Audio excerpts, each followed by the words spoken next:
Hello friends, welcome to my channel. শীতের আমাজে পিঠেপুলি খাওয়ার মজাটাই আলাদা।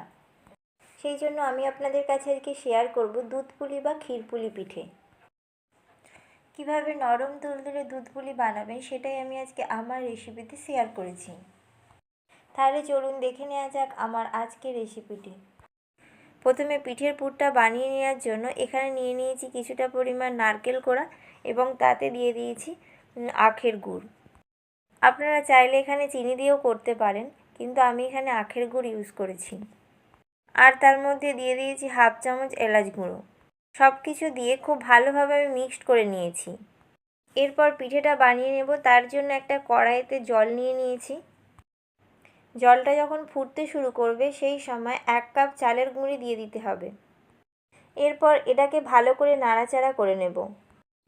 এভাবে মেশাতে মেশাতে যখন এরম পর্যায়ে চলে আসবে তখন গ্যাসের ফ্লেমটাকে বন্ধ করে দিতে হবে। এবার এটাকে খুব ভালো করে মেখে নিতে হবে। গরম থাকা অবস্থাতেই মাখতে হবে, তা না হলে যত ঠান্ডা হবে এটা শক্ত হতে থাকবে। এখান থেকে একটা লেচি কেটে নিয়েছি, সেটাকে আমি গোল শেপ দিয়ে দেব। তারপর এটাকে একটা বাটির মতো করে নিয়ে বাটির মধ্যে পুরটাকে দিয়ে দিতে হবে। আর বেশি পুর একদমই দেওয়া যাবে না, কারণ বেশি পুর দিলে পিঠেটা ফেটে যেতে পারে। পুর দেওয়ার পর খুব ভালো করে পিঠেটাকে ফোল্ড করে নিতে হবে, যাতে পুর বেরিয়ে না যায়। এভাবে পিঠেটা খুব ভালো করে সিল করে নিচ্ছি। আপনারা চাইলে পিঠের কিনারাগুলোতে অন্য রকম ডিজাইনও করতে পারেন, তবে আজকে আমি এখানে একদম সিম্পল রাখছি। একই রকমভাবে আমি সব পিঠেগুলোকে বানিয়ে নেব। এখানে আমার সব পিঠেগুলো বানানো হয়ে গেছে। এই পিঠেটা একটু সাইজে ছোট করলেই খুব ভালো হয়, কারণ যেহেতু এটা দুধের মধ্যে ফোটে সেই জন্য এটা ফুলে ওঠে। এরপর একটা কড়াইতে 1/2 লিটার ফুল ক্রিম দুধ নিয়ে নিয়েছি। দুধটা যখন হালকা গরম হয়ে আসবে তখন এর মধ্যে দিয়ে দিচ্ছি 1/2 কাপ গুঁড়ো দুধ। এরপর দুটো এলাচ এখানে দিয়ে দিয়েছি।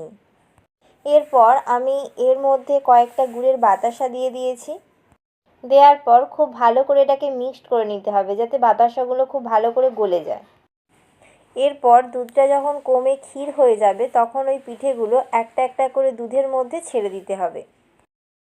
এই পর্যায়ে গ্যাসের ফ্লেমটাকে কমিয়ে দিয়ে একটা চামচের সাহায্যে আলতো করে এটাকে নেড়ে চেড়ে দিতে হবে, তা না হলে পিঠেগুলো ভেঙে যেতে পারে।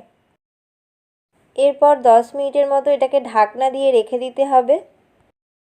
এবার এটাকে আমি ঠান্ডা করে নিয়ে সার্ভ করব। আবার যে কোনো পিঠে পুলি ঠান্ডা ঠান্ডা খেতে একটু বেশি ভালো লাগে। তাহলে আজকের মতো আমার ক্ষীর পুলি পিঠে রেসিপি রেডি। আর আমার ভিডিওটি যদি ভালো লেগে থাকে আপনাদের, তাহলে আপনারা অবশ্যই আপনার প্রিয় মানুষদের সঙ্গে ভিডিওটি শেয়ার করবেন। আর আপনি যদি আমার চ্যানেলের নতুন বন্ধু হন তাহলে চ্যানেলটিকে সাবস্ক্রাইব করার অনুরোধ রইল। ভালো থাকবেন, সুস্থ থাকবেন, ধন্যবাদ।